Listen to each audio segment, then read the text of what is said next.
Bonjour à tous, on se retrouve aujourd'hui pour la 15e lecture du Petit Prince d'Antoine de Saint-Exupéry. Bonjour, dit le petit prince. Bonjour, dit l'aiguilleur. Que fais-tu ici, dit le petit prince. Je trie les voyageurs par paquet de 1000, dit l'aiguilleur. J'expédie les trains qui les emportent, tantôt vers la droite, tantôt vers la gauche. Et un rapide illuminé, grondant comme le tonnerre, fit trembler la cabine d'aiguillage. « Ils sont bien pressés, dit le petit prince. Mais que cherche-t-il » ?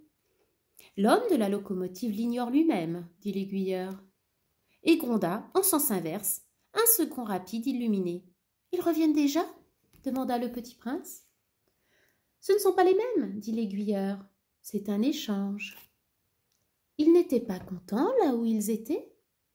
« On n'est jamais content là où l'on est, dit l'aiguilleur. Et gronda le tonnerre d'un troisième rapide illuminé. « Ils poursuivent les premiers voyageurs » demanda le petit prince. « Ils ne poursuivent rien du tout, dit l'aiguilleur. Ils dorment là-dedans, ou bien ils bâillent.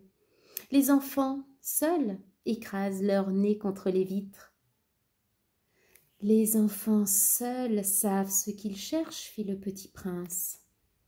Ils perdent du temps pour une poupée de chiffon, et elle devient très importante. Et si on la leur enlève, ils pleurent. »« Ils ont de la chance, dit l'aiguilleur. »« Bonjour, dit le petit prince. »« Bonjour, dit le marchand. » C'était un marchand de pilules perfectionnées qui apaise la soif. On en avale une par semaine et l'on n'éprouve plus le besoin de boire. « Mais pourquoi vends-tu ça ?»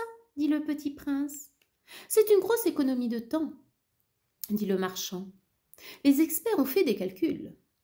On épargne 53 minutes par semaine. » « Et que fait-on de ces 53 minutes ?»« On en fait ce que l'on veut. »« Moi, se dit le petit prince, si j'avais 53 minutes à dépenser, je marcherais tout doucement vers une fontaine. »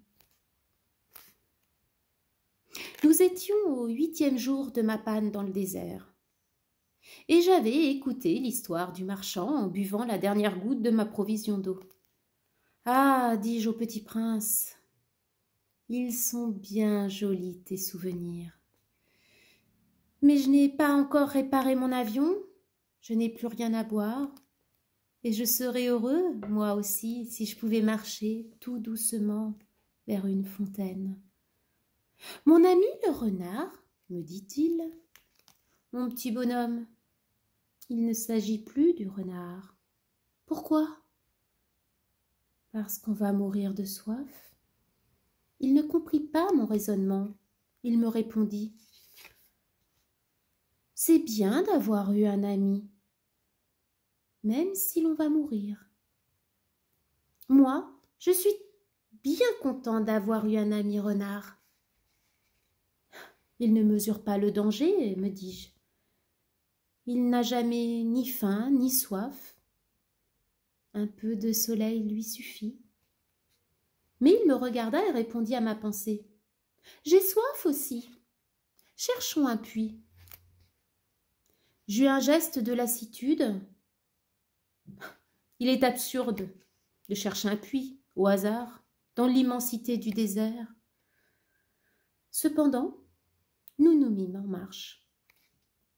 Quand nous eûmes marché des heures, en silence, la nuit tomba, et les étoiles commencèrent de s'éclairer. Je les apercevais comme en rêve. Ayant un peu de fièvre à cause de ma soif, les mots du petit prince dansaient dans ma mémoire. « Tu as donc soif, toi aussi ?» lui demandai-je. Mais il ne répondit pas à ma question. Il me dit simplement « L'eau peut aussi être bonne pour le cœur. » Je ne compris pas sa réponse, mais je me tus. Je savais bien qu'il ne fallait pas l'interroger. Il était fatigué. Il s'assit. Je m'assis auprès de lui. Et, après un silence, il dit encore « Les étoiles sont belles, à cause d'une fleur que l'on ne voit pas. » Je répondis « Bien sûr !»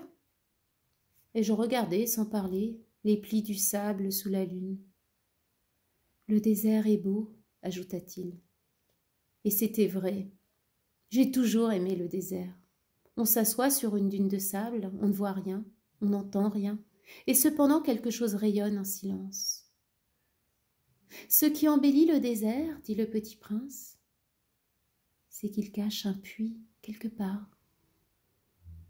Je fus surpris de comprendre soudain ce mystérieux rayonnement du sable. Lorsque j'étais petit garçon, j'habitais une maison ancienne, et la légende racontait qu'un trésor y était enfoui. Bien sûr, jamais personne n'a su le découvrir, ni peut-être même ne l'a cherché. Mais il enchantait toute cette maison. Ma maison cachait un secret au fond de son cœur. Oui, dis-je au petit prince, qu'il s'agisse de la maison, des étoiles ou du désert, ce qui fait leur beauté est invisible. Je suis content, dit-il, que tu sois d'accord avec mon renard. Comme le petit prince s'endormait, je le pris dans mes bras et me remis en route. J'étais émue. Il me semblait porter un trésor fragile. Il me semblait même qu'il n'y eût rien de plus fragile sur la terre. Je regardais à la lumière de la lune ce front pâle, ces yeux clos, ces mèches de cheveux qui tremblaient au vent, et je me disais « Ce que je vois là n'est qu'une écorce. Le plus important est invisible. » Comme ses lèvres entr'ouvertes ébauchaient un demi-sourire, je me dis encore « Ce qui m'émeut si fort de ce petit prince endormi, c'est sa fidélité pour une fleur. C'est l'image d'une rose qui rayonne en lui comme la flamme d'une lampe, même quand il dort. Et je le devinais plus fragile encore. Il faut bien protéger les lampes. Un coup de vent peut les éteindre. Et, marchant ainsi, je découvris le puits au lever du jour. Voilà pour aujourd'hui. On se retrouve demain pour une prochaine étape de ce grand voyage. À très vite.